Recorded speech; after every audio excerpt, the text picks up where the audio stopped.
ഇതേ പാട്ടിലുണ്ട്. ഇപ്പോൾ ഈ പറയുന്ന 2020 വന്നിട്ടുള്ള അതേ പാട്ടിനകത്തുള്ള വരിയാണ് ഈ കാട് കെട്ടവൻ്റെ നാട്ടിൽ ചോറ് കെട്ടവൻ മരിക്കുമെന്ന് പറയുന്ന മധുവിനെ കുറിച്ച് പറയുന്ന വാക്കുകൾ. കുറച്ചുകൂടെ സ്ട്രെസ് ചെയ്തിട്ട് വേടൻ പാടേണ്ടിയിരുന്നു മധുവിനെക്കുറിച്ച് ഇങ്ങനെ സൈലൻ്റ് ആയിട്ടല്ല പാടേണ്ടിയിരുന്നത്. ബഹുമാനപ്പെട്ട പ്രധാനമന്ത്രിയെക്കുറിച്ച് ഹൈലൈറ്റ് ചെയ്ത് ഉറക്കെ പാടിയപ്പോൾ മധുവിനെക്കുറിച്ച് പതുക്കെ പാടി. അതെന്തിനാണ് മധുവിനെക്കുറിച്ച് പതുക്കെ പാടിയത്? മധുവിനെക്കുറിച്ച് കുറച്ചുകൂടി ഉറക്കെ പാടണം. അതുപോലെ യൂട്യൂബ് ചാനലിന്റെ വഴികൾ ഏവർക്കും എന്റെ വഴികളിലേക്ക് സ്വാഗതം. ഇനിയും എന്റെ ചാനൽ സബ്സ്ക്രൈബ് ചെയ്യാത്തവർ സബ്സ്ക്രൈബ് ചെയ്യുക, എന്റെ വീഡിയോ ഇഷ്ടമായി ലൈക്ക് ചെയ്യുക, തുടർന്നും എന്റെ വീഡിയോകൾ ലഭിക്കുന്നതിന് വേണ്ടി ബെല്ലൈക്കൺ അമർത്തുക. വേടനെതിരെ എൻഐഎക്കും ആഭ്യന്തര വകുപ്പിനും പരാതി നൽകിയ മിനി കൃഷ്ണകുമാർ പാർട്ടിയിൽ ഒറ്റപ്പെടുന്നു. ബിജെപിയുടെ സംസ്ഥാന ജനറൽ സെക്രട്ടറി പി കൃഷ്ണകുമാറിന്റെ ഭാര്യ കൂടിയായ മിനി കൃഷ്ണകുമാറിനോട് ഇത്തരം കാര്യങ്ങൾ ഇനി ആവർത്തിക്കരുതെന്ന് താക്കീത് നൽകിയിരിക്കുകയാണ് ബിജെപി ഇപ്പോൾ. മാത്രമല്ല, ഈ വിഷയത്തിൽ ഇനിയൊരു പരസ്യ പ്രസ്താവന മിനി കൃഷ്ണകുമാർ നടത്തരുതെന്നും ബിജെപി നേതൃത്വം ആവശ്യപ്പെട്ടിട്ടുണ്ട്. ഇത് പാർട്ടിക്ക് അതീതമായി ഒരു ഇന്ത്യൻ പൗരൻ എന്ന നിലയ്ക്ക് തന്റെ പ്രധാനമന്ത്രിയോടുള്ള ഒരു കടമയാണ്. പ്രധാനമന്ത്രിക്കെതിരെയുള്ള അധിക്ഷേപത്തിനെതിരെ എൻഐഎക്ക് അന്വേഷിക്കണമെന്ന് താൻ ആവശ്യപ്പെട്ടത് എന്നായിരുന്നു മിനി കൃഷ്ണകുമാർ ചാനലുകളിൽ പറഞ്ഞത്. ഇനി അവരുടെ സമീപനം എന്തായിരിക്കുമെന്ന് നാം കാത്തിരുന്ന് തന്നെ കാണേണ്ടതാണ്. തുഷാർ വെള്ളാപ്പള്ളി അതേസമയം തുഷാർ വെള്ളാപ്പള്ളി വേടിനെ സപ്പോർട്ട് ചെയ്തുകൊണ്ടാണ് മാധ്യമങ്ങളിൽ പ്രത്യക്ഷപ്പെട്ടത്. ഹിന്ദു ഐക്യവേദിയുടെ വേടനെതിരെയുള്ള പ്രതികരണം ശുദ്ധ അസംബന്ധം എന്നാണ് അദ്ദേഹം മാധ്യമങ്ങളോട് പറഞ്ഞത്. അദ്ദേഹത്തിന്റെ അഭിപ്രായത്തിൽ വേടന്റെ പരിപാടി കലക്കുന്നത് ആരാണെന്ന് അന്വേഷിക്കണമെന്നാണ് അദ്ദേഹം ആവശ്യപ്പെട്ടത്. നമ്മുടെ പ്രധാനമന്ത്രി നരേന്ദ്രമോദിജിയെ റാപ്പർ വേടൻ തന്റെ സംഗീതത്തിലൂടെ അതിരുകളില്ലാതെ മോശക്കാരനാക്കി ചിത്രീകരിക്കുമെന്നാണ് പാലക്കാട് നഗരസഭയിലെ കൗൺസിലർ മിനി കൃഷ്ണകുമാർ പറയുന്നത്. എന്റെ പ്രധാനമന്ത്രി അധിക്ഷേപിച്ചാൽ ഞാൻ പ്രതികരിക്കുമെന്നാണ് മിനി കൃഷ്ണകുമാർ മാധ്യമങ്ങളോട് പറഞ്ഞത്. ആ പ്രതികരണത്തിന്റെ ഭാഗമായി അവർ എൻഐഎക്കും ആഭ്യന്തര വകുപ്പിനും പരാതി നൽകിയിരിക്കുകയാണ്. റിപ്പോർട്ടർ ചാനലിൽ ഒരു ഇന്റർവ്യൂ ആസ്പദമാക്കിയാണ് എന്റെ ഈ വീഡിയോ. നമുക്ക് വീഡിയോയിലേക്ക് പോകാം. വേടൻ പാടിയ ഒരു പാട്ട് 5 വർഷത്തിന് ശേഷം ആ പാട്ടിന്റെ വരികൾ എടുത്ത് പരാതി നൽകാൻ കാരണം എന്താണെന്നാണ് ചാനലിലെ ആദ്യത്തെ ചോദ്യം. അതിന് അവർ പറയുന്ന ഉത്തരം വളരെ വിചിത്രമായിരുന്നു. ഇത് അദ്ദേഹം പാടിയിട്ടുണ്ടെങ്കിൽ ഇപ്പോഴാണ് സോഷ്യൽ മീഡിയയിൽ അത് ഏറ്റവും കൂടുതൽ പോപ്പുലറൈസ് ആയിട്ട് ചെയ്തു വന്നിരിക്കുന്നത്. ഏറ്റവും കൂടുതൽ പോപ്പുലാരിറ്റി കിട്ടിയതാണ് ചേച്ചിക്ക് പ്രശ്നം. ഇത്രയും പ്രചാരം ആ സോങ്ങിന് കിട്ടിയിരുന്നില്ല എങ്കിൽ മോദിജിയെ എന്ത് തന്നെ പറഞ്ഞാലും പ്രശ്നമുണ്ടാകുമായിരുന്നില്ല. അപ്പോൾ നമ്മുടെ ഭാരതത്തിൻ്റെ പ്രധാനമന്ത്രി നരേന്ദ്രമോദിജിയെ അദ്ദേഹത്തിനെ കപടദേശവാദിയെന്നും ഊരു ചുറ്റുന്നവനും വാളെടുത്തവൻ്റെ കയ്യിൽ രാജ്യമെന്നും എല്ലാം പറയുന്നത് നമ്മുടെ രാജ്യത്തിൻ്റെ അഖണ്ഡതയെയും നമ്മുടെ രാജ്യത്തിൻ്റെ ക്രെഡിബിലിറ്റിയെയും നമ്മുടെ രാജ്യത്തിൻ്റെ ഐഡൻറ്റിറ്റിയെയും നമ്മുടെ പടത്തനവൻ്റെ ഐഡൻറ്റിറ്റിയെയും എല്ലാം ചോദ്യം ചെയ്യുന്ന തരത്തിലുള്ള ഒരു കാര്യമാണ്. സംഘമിത്രം പറയുന്ന വരി നമുക്കൊന്ന് നോക്കാം. കപട ദേശീയവാദി, നാട്ടിൽ മതജാതിവാദി, തലവനില്ലയാതി, നാട് ചുറ്റിടാൻ നിന്റെ നികുതി, വാളെടുത്തവന്റെ കയ്യിലാണ് നാടുവാദി, വാക്കെടുത്തവൻ ദേശദ്രോഹി തീവ്രവാദി. ഇതാണ് വാക്കുകൾ. ഈ വരികൾ എവിടെയെങ്കിലും മോദിജിയെ പരാമർശിക്കുന്നുണ്ടോ? ഈ വോയിസ് ഓഫ് വോയിസ്ലെസ് എന്ന ഈ പാട്ടിന്റെ ഈ വരികൾക്ക് മുമ്പുള്ള വരികൾ കൂടി ചേർത്ത് കേൾക്കണം. ലോകത്ത് ഇരുണ്ട കാലം മുതൽ ആധുനിക കാലം വരെയുള്ള അടിച്ചമർത്തലുകളെ ചോദ്യം ചെയ്യുകയാണ് ഈ വരികൾ. അതിൽ മോദിയില്ല. അനുവാചകന് വേണമെങ്കിൽ നമ്മുടെ മുഖ്യമന്ത്രി പിണറായി വിജയനെ വരെ ഈ വരികളിൽ കൊണ്ടുവരാൻ കഴിയും. മാത്രമല്ല, ലോകത്ത് ഏതൊരു ഭരണാധികാരിയെയും ഈ വരികൾക്കുള്ളിൽ നമുക്ക് സങ്കല്പിക്കാനാവും. ജാതിമത വരികളുള്ളവരാലും കപട ദേശീയവാദികളാലും രാജ്യം കലാപകലുഷിതമാകുമ്പോൾ രാജ്യം ഭരിക്കുന്നവർക്ക് അതുകൊണ്ട് വേവലാതിയൊന്നുമില്ല. അവർ പ്രജകളുടെ നികുതി പണം കൊണ്ട് സുഖലോലുപരായി ജീവിക്കുന്നു, വിദേശ പര്യടനങ്ങൾ നടത്തുന്നു. പിന്നെ വാളെടുത്തവന്റെ കയ്യിലാണ് നാടുവാദി, വാക്കെടുത്തവൻ ദേശദ്രോഹി തീവ്രവാദി. ഈ വരികൾ നിങ്ങൾ ഉദ്ദേശിച്ച രൂപത്തിൽ അർത്ഥമാക്കിയത് നിങ്ങളുടെ മനസ്സിൽ അങ്ങനെ ഒരു കുറ്റബോധം ഉള്ളതുകൊണ്ടാണ്. വേടൻ ഒരിക്കലും രാജ്യത്തെ കലാപം ഉണ്ടാക്കിയത് മോദിജിയാണെന്ന് പറയുന്നില്ല. അയാൾ സൂചിപ്പിക്കുന്നത് അധികാരവർഗത്തിന്റെ കയ്യിലാണ് സമ്പത്തിന്റെ നല്ലൊരു പങ്കും എന്നാണ്. ഭരിക്കുന്നവരെ ചോദ്യം ചെയ്യുന്നവരെ അവർ ദേശദ്രോഹികളും തീവ്രവാദികളുമാക്കി മാറ്റുന്നു. അത് ഇന്നിന്റെ കൂടി നേർക്കാഴ്ചയാണ്. അതുകൊണ്ടാണ് താങ്കൾക്ക് ഈ വരികൾ മോദിയെ ഉദ്ദേശിച്ചുകൊണ്ടാണെന്ന് തോന്നുന്നത്. ഇന്നത്തെ രാഷ്ട്രീയത്തിന്റെ നേർചിത്രം കൂടിയാണ് ഈ വരികൾ. ഇവിടെ പിണറായി വിജയൻ ചികിത്സയ്ക്ക് വേണ്ടി അമേരിക്കയിൽ പോകുന്നതിനെയും കേരള മഹാസഭയുണ്ടാക്കാൻ വിദേശ രാജ്യങ്ങളിൽ പോകുന്നതിനെയും എല്ലാം നാട് ചുറ്റിടാൻ നിന്റെ ദന്തി എന്ന വാക്കുകളിൽ കൂട്ടി വായിക്കാൻ. അവിടെ നിങ്ങൾ എന്തിനാണ് പ്രധാനമന്ത്രിയെ പ്രതിഷ്ഠിക്കുന്നത്? വാളെടുത്തവന്റെ കയ്യിലാണ് നാടുപാതി എന്ന് പറയുമ്പോൾ നിങ്ങൾ എന്തിനാണ് അത് പ്രധാനമന്ത്രിയിലേക്ക് എത്തി നോക്കുന്നത്? രാജ്യത്ത് മുമ്പ് നടന്ന കലാപങ്ങൾക്ക് മോദിച്ചുണ്ടെന്ന് നിങ്ങൾ തന്നെ പറഞ്ഞു വരുത്തുകയാണ്. വെളിയിൽ പാടുന്ന കാവ്യാത്മകമായ വരികളിൽ അനുവാചകൻ എന്ത് വേണമെങ്കിലും വായിച്ചെടുക്കാം. പക്ഷേ വേടൻ പറയണം, ഞാനത് മോദിജിയെ മാത്രം ഉദ്ദേശിച്ചാണ് പാടിയതെന്ന്. അങ്ങനെ വേടൻ എവിടെയെങ്കിലും പറഞ്ഞതായി താങ്കൾക്കറിയുമോ? വേടന്റെ വാക്കുകളെക്കാൾ ഭംഗിയായി, എത്രയും രൂക്ഷമായി ഇതിനു മുമ്പും എത്രയോ രാഷ്ട്രീയ നേതാക്കന്മാർ മോദിജിയെ കുറ്റപ്പെടുത്തിയിട്ടുണ്ട്. എന്നിട്ട് അവർക്കെതിരെയൊന്നും നിങ്ങളാരും കേസ് കൊടുത്തത് കണ്ടിട്ടില്ല. ഇവിടെ വേടന് മാത്രം എന്തുകൊണ്ട് എന്ന് ചോദ്യമുണ്ട്. അതിനുത്തരം നൽകേണ്ടത് നിങ്ങളാണ്. അയാളുടെ രാഷ്ട്രീയമല്ലേ അയാളുടെ വരികളിലൂടെ അയാൾ പറയാൻ ശ്രമിക്കുന്നത് എന്ന ചാനലുകാരന്റെ ചോദ്യത്തിന് മിനി കൃഷ്ണകുമാറിന്റെ വാക്കുകൾ ഇങ്ങനെയായിരുന്നു. അപ്പോൾ അത് രാഷ്ട്രീയത്തിൻ്റെ വിഷയമല്ല ഇവിടെ. അതായത് ഒരു രാഷ്ട്രീയത്തിലൊക്കെ അപ്പുറത്ത് രാഷ്ട്രം എന്നുള്ളൊരു വിഷയമുണ്ട്, ആ രാഷ്ട്രത്തിലെ സമാജം എന്നുള്ള വിഷയമുണ്ട്. അപ്പോൾ ഇത്തരത്തിലുള്ള ഒരു കെട്ടുറപ്പാണ്, ഒരു സോഷ്യൽ സ്റ്റെബിലിറ്റി ഉണ്ട്. അപ്പോൾ ഇതിനെയെല്ലാം മോശമായിട്ട് ചിത്രീകരിക്കുന്നത്, ഇതിൻ്റെ എല്ലാം കെട്ടുറപ്പുകൾ തകർക്കുന്ന രീതിയിലുള്ള ചില സന്ദേശങ്ങൾ, അത് നമ്മുടെ എല്ലാ ജനങ്ങളുടെയും മനസ്സിനെ ഇൻറ്റേർണലായിട്ട് ബാധിക്കുന്ന കാര്യമാണ്. അപ്പോൾ അത് ഒരു സംശയത്തിൻ്റെ ദൃഷ്ടിയിലേക്ക് ജാതീയ അടിമത്തം എന്നേ അംബേദ്കറൊക്കെ നിർത്തിയതാണ്. അതിപ്പോൾ ഈ ഇന്നത്തെ ആധുനിക കാലഘട്ടത്തിൽ അടിമത്തം എന്ന കാര്യത്തിനേ ഒരു പ്രസക്തിയില്ല. ഇന്ന് സബ്കാ സാത്ത് സബ്കാ വികാസാണ്. എല്ലാവരോടുമൊപ്പം എല്ലാ ജാതിയിലുള്ള ആളുകൾക്കും റിസർവേഷൻ നൽകി അദ്ദേഹത്തെ പരിഗണന കൊടുത്തുകൊണ്ടുള്ള എല്ലാ സാമ്പത്തികവും സാമൂഹികവുമായിട്ടുള്ള ഉയർച്ചയിലേക്ക് നയിക്കുന്ന ഒരു കാലഘട്ടമാണ് ഇന്ന്. വികസിത ഇന്ത്യയാണ് ഇന്ന് നമുക്ക് കാണുന്നത്. ഇതിൽ അടിമത്തം എവിടെയാണുള്ളത്? മിനി കൃഷ്ണകുമാറിന്റെ വാക്കുകളിൽ നിന്നും നമുക്ക് വായിച്ചെടുക്കാനാവുന്നത് വേടന്റെ വാക്കിൻമുരകൾ തുളച്ചു കയറുന്നത് ഹിന്ദുത്വ ബോധത്തിനുള്ളിലേക്കാണ് എന്നതാണ്. ഇന്ത്യയിലെ മുഴുവൻ ഹിന്ദുവിനെയും ഹിന്ദുത്വം എന്ന ചട്ടക്കൂടിനുള്ളിലേക്ക് തിരികെ കയറ്റുക എന്നതിനെ വേടന്റെ വാക്കുകൾ ചോദ്യം ചെയ്യുന്നു എന്നതാണ്. വേടന്റെ റാപ്പിലെ തീക്ഷ്ണതയുള്ള പദപ്രയോഗങ്ങൾ യുവതയുടെ നെഞ്ചിൽ കൂടിനുള്ളിലേക്കാണ് തുളച്ചു കയറുന്നത് എന്നതാണ് ഹിന്ദുത്വവാദികളെ ഭീതിയിലാക്കുന്നത്. അതുകൊണ്ടാണ് മിനി കൃഷ്ണകുമാർ പറഞ്ഞത്, ഞങ്ങളുടെ സമാജത്തിന്റെ കെട്ടുറപ്പ് തകർക്കുകയാണ് വേടന്റെ വാക്കുകൾ, വേടന്റെ റാപ്പ് സംഗീതമെന്നും. വേടന്റെ ദളിത് രാഷ്ട്രീയ ബോധവും രാഷ്ട്രീയ ബോധ്യവും ഹിന്ദുത്വത്തിന്റെ കെട്ടുറപ്പിനെ കാര്യമായി ബാധിക്കുന്നു എന്നതാണ് വേടനെ അമ്പെയ്ത് കൊല്ലാൻ എൻഐയുടെ സഹായം ഇപ്പോൾ ഇവർ ആവശ്യപ്പെടുന്നത്. ഇപ്പോൾ അടിമത്തമില്ലെന്ന് പറയുന്ന, അധകൃതിനോട് അവഗണനയില്ലെന്ന് പറയുന്ന മിനി കൃഷ്ണകുമാർ സ്വയം കണ്ണടച്ച് മറ്റുള്ളവരെ ഇരുട്ടിൽ നിർത്തുന്നതിനുള്ള വിഫല ശ്രമത്തിലാണ്. മുമ്പ് മനുഷ്യനെ അധികാരത്തിന്റെ ചങ്ങല കൊണ്ട് ബന്ധിച്ചിരുന്നെങ്കിൽ ഇന്ന് അമിത ദേശീയതയുടെയും ദേശദ്രോഹത്തിന്റെയും തൃശൂലം കൊണ്ടാണ് തെറ്റുകൾ ചൂണ്ടിക്കാണിക്കുന്നവരെയും ചോദ്യം ചെയ്യുന്നവരെയും എല്ലാം രാജ്യദ്രോഹികളും തീവ്രവാദികളുമാക്കി മാറ്റുകയാണ് ചെയ്യുന്നത്. അടിമത്തമുണ്ടായിരുന്നു നമ്മുടെ രാജ്യത്ത് എന്ന് പുതിയ തലമുറയെ ബോധ്യപ്പെടുത്തുകയല്ലേ വേടന്റെ വാക്കുകളിൽ എന്ന ആംഗിളുടെ ചോദ്യത്തിന് മിനി കൃഷ്ണകുമാർ നൽകുന്ന മറുപടി ഇങ്ങനെയായിരുന്നു.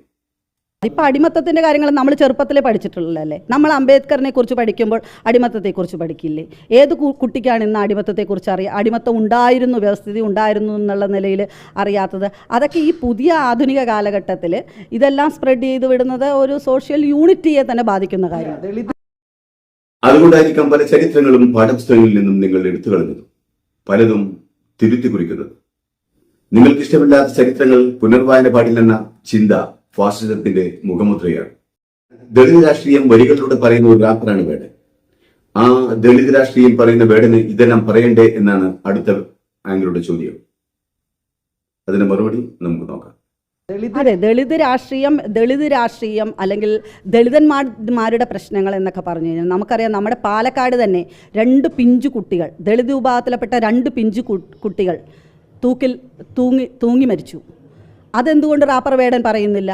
തിരുവനന്തപുരത്ത് ബിന്ദു എന്ന സ്ത്രീ, അതും ഒരു ദളിത് സ്ത്രീയാണ്. ആ സ്ത്രീ പോലീസ് സ്റ്റേഷനിൽ വെച്ചിട്ട് വളരെ വിഷമകരമായിട്ടുള്ള സന്ധികളിലൂടെ കടന്നുപോയിരുന്നു. അതെന്തുകൊണ്ട് റാപ്പർ വേടൻ പറയാത്തത്?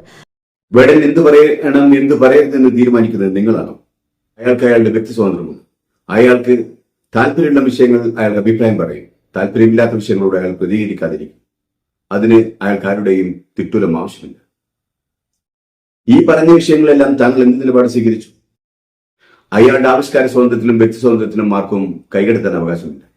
സമൂഹത്തിൽ നടക്കുന്ന എല്ലാ വിഷയവും വേടൻ ഏറ്റെടുക്കണമെന്ന് പറഞ്ഞാൽ അത് ഇച്ചിരി കട്ടികൂടിയ കാര്യമാണ്.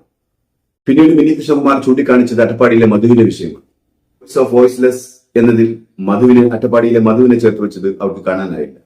കാരണം അത് കണ്ടെത്തൽ അവർക്ക് ലാഭമുള്ള കാര്യമില്ല. പക്ഷേ ചോദിച്ചു കുടുങ്ങിപ്പോയി എന്ന് മാത്രം.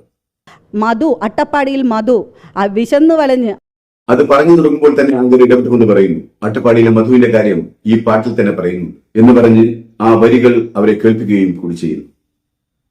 കാടുകട്ടവന്റെ നാട്ടിൽ ചോറുകട്ടവൻ മരിക്കുന്നു, കൂറുകട്ടവൻ ഭരിച്ചാൽ ഊരുകട്ടവൻ മുടിക്കുന്നു.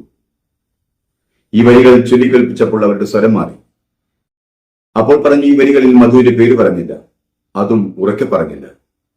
എന്ത് വിചിത്രമായ വാദം! അതിന്റെ പേരെടുത്ത് പറഞ്ഞു പറയണം. മധുവിന്റെ കാടുകെട്ടവന്റെ നാട്ടിൽ എന്നല്ല പറയണ്ടേ. മധു എന്തിനാണ് മരിച്ചത്? ആ മധുവിനൊരു മോചനം. ആ മധുവിനെ പോലെ നിരവധി മധുമാരുണ്ട്. ആ മധുമാരുടെ മോചനത്തിന് വേണ്ടിയിട്ടാണ് റാപ്പർ വേടൻ. എന്തൊരു വിചിത്രമായ വാദം! കാടുകെട്ടവന്റെ നാട്ടിൽ ചോറുകെട്ടവൻ മരിക്കുന്നു എന്ന് വേടൻ പാടിയപ്പോൾ അതിൽ മധു അലിഞ്ഞു ചേർന്നിട്ടുണ്ടെന്ന് മനസ്സിലാവാത്ത സംഗീതയ്ക്ക് അതിൽ മധുവിന്റെ പേര് പ്രത്യേകം പരാമർശിക്കാത്തത് കൊണ്ട് അത് ആരെക്കുറിച്ചാണ് ആ വരികൾ എന്ന് അവർക്ക് മനസ്സിലാവുന്നില്ല. എന്നാൽ വേടന്റെ തുടർന്നുള്ള വരികൾ നമുക്ക് കേൾക്കാം. കപട ദേശീയവാദി നാട്ടിൽ മതജാതി വ്യാധി, തലവനിന്റെ ആദി നാട് ചുറ്റിടാൻ നിന്റെ നികുതി, വാളെടുത്തവന്റെ കയ്യിലാണ് നാടുപാതി, വാക്കെടുത്തവൻ ദേശദ്രോഹി തീവ്രവാദി. ഈ വരികൾ ആരുടെ പേരും പരാമർശിക്കുന്നില്ല. എന്നിട്ടും ഇവർക്ക് മനസ്സിലായി ഇതാരെക്കുറിച്ചാണ് ഈ വരികളെന്ന്. ഈ വരികളിൽ അവർ മോദിജിയെ കണ്ടു. മോദിജിയുടെ പേരെടുത്ത് പറയാതെ ഈ വരികളിൽ അവർക്ക് മോദിജിയെ കാണാൻ കഴിഞ്ഞെങ്കിൽ മധുവിനെ കുറിച്ച് പറഞ്ഞെടുത്ത് എന്തുകൊണ്ട് പേരെടുത്ത് പറഞ്ഞില്ല എന്ന് ചോദിച്ച ഇതേ വ്യക്തി ഈ വലിയ വരികളിലൂടെ മോദിജിയുടെ പേര് പറയാതെ അവർ മോദിജിയെ കണ്ടെങ്കിൽ ഈ വരികളിലൂടെ മോദിജിയെയാണ് വേടൻ അർത്ഥമാക്കിയതെന്ന് പറഞ്ഞത് വേടനാണോ അതോ സംഘികളാണോ? വേടന്റെ വരികളിലെ കഥാപാത്രങ്ങളുടെ എല്ലാ ഗുണങ്ങളും മോദിജിക്കൊണ്ടെന്ന് കണ്ടെത്തിയത് സംഘികൾ തന്നെയാണ്.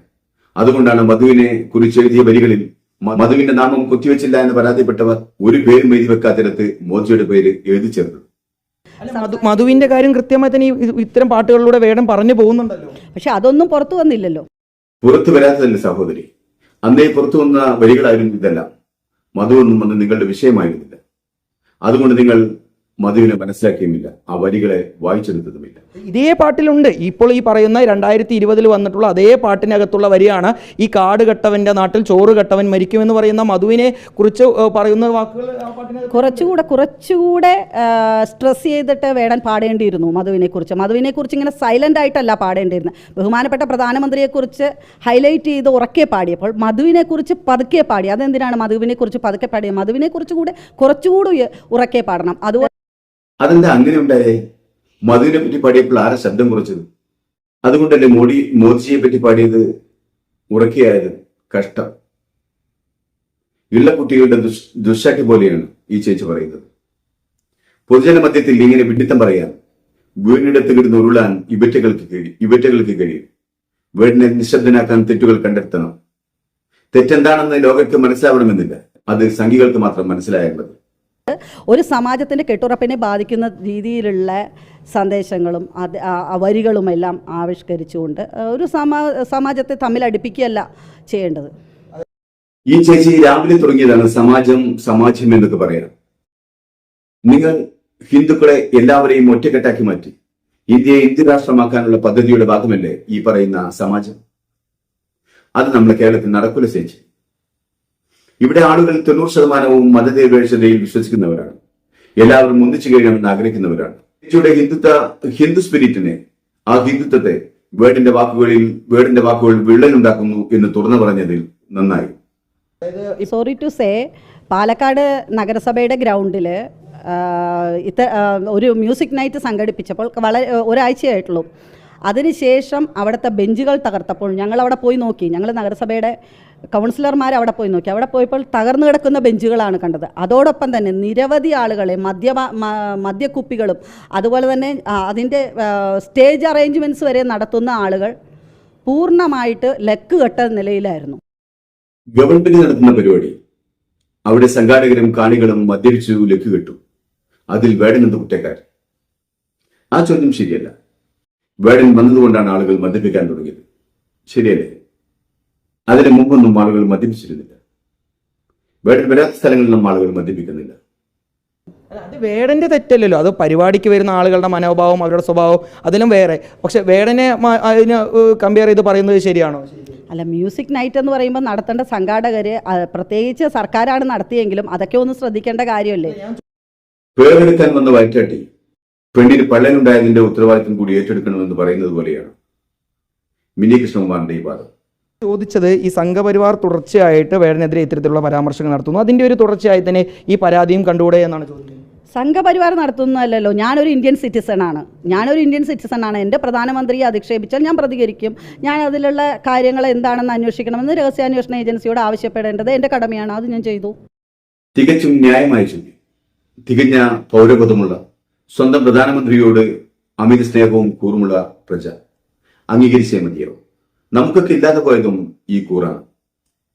ഈ രാജ്യത്തെ ജനങ്ങൾ തമ്മിലുള്ള ഒരു ഐക്യത്തെ വേടൻ എങ്ങനെയാണ് അത് ഇല്ലാതാക്കുന്നതെന്നാണ് ഈ പരാതിയിൽ പറയുന്നത്. അതായത് ഒരു സമൂഹത്തിൻ്റെ, അതിനകത്ത് അടിമത്ത വ്യവസ്ഥയെക്കുറിച്ച് പറയുന്നുണ്ട്, തമ്പുരാൻ എന്നുള്ള വിശേഷങ്ങളുണ്ട്. ഇതൊക്കെ എന്താണ് ഉദ്ദേശിക്കുന്നത്? അതെന്താണെന്ന് പറഞ്ഞു തരണം, എന്നാൽ വ്യക്തമായി പറയട്ടെ. അല്ല, ആ പാട്ടുകൾ, ആ വരികളെല്ലാം കൃത്യമായി വ്യക്തമായിട്ട് ജനങ്ങൾക്ക് കിട്ടുന്നുണ്ടല്ലോ ശരിക്കും. അത് തന്നെ വ്യക്തമായിട്ട് പറഞ്ഞത്. അതിലെന്താണ് ഇന്നത്തെ ആധുനിക കാലഘട്ടത്തിൽ അത്തരത്തിലുള്ള പരാമർശങ്ങളുടെ ആവശ്യകത എന്താണ്? ചേച്ചി ചോദിച്ചത് കേട്ടില്ലേ? അതിന് എത്രയും പെട്ടെന്ന് ഉത്തരം പറയണം. പറയാത്തവർ 100 പ്രാവശ്യം അത് എഴുതി കൊണ്ടുവരണം. ചാണകം തലയിൽ നിറച്ചാൽ ഇതിനപ്പുറവും വിളിച്ചു പറയും. തമ്പുരാൻ എന്ന് പറഞ്ഞാൽ വലിയ പാതകമായതുകൊണ്ടായിരിക്കണം മോഹൻലാലിന്റെ സിനിമയ്ക്ക് എമ്പുരാൻ എന്ന പേര് നൽകിയത്. ഇനി മുതൽ തമ്പുരാൻ എന്ന വാക്ക് എവിടെയും കേൾക്കരുത്. അടിമത്തം എന്ന വാക്ക് ചരിത്രത്തിൽ നിന്ന് മായ്ച്ചു കളയണം. അല്ലെങ്കിൽ ഇത് ശരിക്കും ആദ്യഘട്ടത്തിൽ ചെയ്യേണ്ടത് പോലീസിൽ ഒരു പരാതി നൽകുക എന്നുള്ളത്. പക്ഷേ അത് പോലീസിൽ പരാതി നൽകാതെ നേരിട്ട് NIA-ക്ക് നൽകുന്നത്, അതിലെന്തെങ്കിലും ഒരു ഹിഡൻ ആയിട്ടുള്ള കാര്യങ്ങളുണ്ടോ? അത് പോലീസല്ല ഇത് അന്വേഷിക്കേണ്ടത്, രഹസ്യാന്വേഷണ ഏജൻസിയാണ് ഇത് അന്വേഷിക്കേണ്ടതെന്ന് എനിക്ക് തോന്നി. അതുകൊണ്ട് ഞാൻ കൊടുത്തു. അതിലെന്തെങ്കിലും കാര്യമുണ്ട്, ഒരു സമൂഹത്തിൻ്റെ അഖണ്ഡതയെ ബാധിക്കുന്ന കാര്യമായത് കാരണം അത് അവർ തന്നെ അന്വേഷിക്കട്ടെ, അതിൽ ബുദ്ധിമുട്ടൊന്നുമില്ലല്ലോ. കേരള പോലീസിൽ കുറച്ചൊക്കെ ബുദ്ധിയുള്ളവരും ചാണകം തലയിൽ കയറ്റാത്തവരുമാണുള്ളത്. ഇവർക്ക് വേടന്റെ വാക്കുകൾ രാജ്യസുരക്ഷയെ ബാധിക്കുന്നതാണ്. അത് പാകിസ്ഥാൻ ഇന്ത്യയുടെ രഹസ്യങ്ങൾ ചോർത്തിക്കൊടുക്കുന്നതിന് തുല്യമാണ്. അതുകൊണ്ട് NIA തന്നെ വരണം. അതാകുമ്പോൾ ജാമ്യമില്ലാത്ത പല വകുപ്പുകളും അതിൽ കണ്ടെത്താനാകും. പക്ഷേ ചേച്ചിക്കെതിരെ BJP-യിൽ മുറിവുറുപ്പായിട്ടുണ്ട്. ചേച്ചിയുടെ മാത്രം കണ്ടെത്തലാണ് മോദിയെ മോശക്കാരനാക്കിയത് എന്ന് ചില സംഘമിത്രങ്ങളെങ്കിലും മനസ്സിലാക്കിയിട്ടുണ്ട്. BJP-യിൽ നല്ലൊരു ശതമാനവും താഴേക്കിടയിലുള്ള ദളിത് ജനവിഭാഗമുണ്ടെന്നുള്ളത് അത്രമാത്രം ഗൗരവത്തിലെടുക്കാതെ ആയിരിക്കണം മിനി കൃഷ്ണകുമാർ വേടനെ ആക്ഷേപിച്ചതും വേടനെതിരെ കേസ് ഫയൽ ചെയ്തു. അതുകൊണ്ടാണ് BJP-ക്കാർക്കിടയിൽ തന്നെ സ്വരം മാറി വന്നത്.